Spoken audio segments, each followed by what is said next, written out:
7 ways to live above the economy. The 7th one is very, very interesting. Number 1, diversify your income. Invest into, multiple streams like stocks, bonds, real estate, and so on.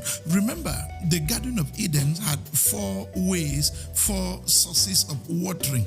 One source could have been enough, but God did not want over dependence on only one source. You find that in Genesis chapter 2, verse number 10. Number 2, invest in assets that appreciates, like gold and the rest of other metals that appreciates over time. Number 3, develop your skills.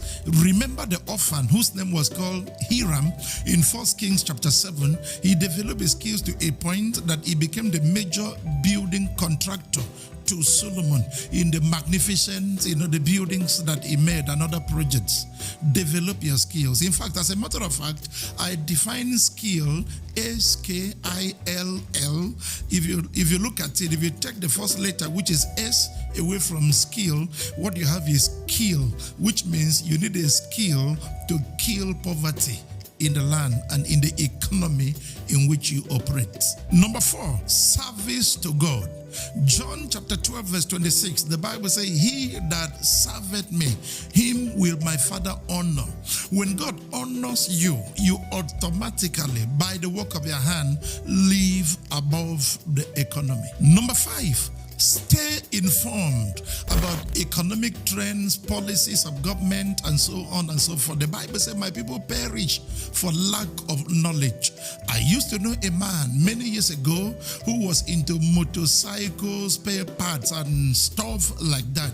And he started from small, and he started importing, things like that in a major level.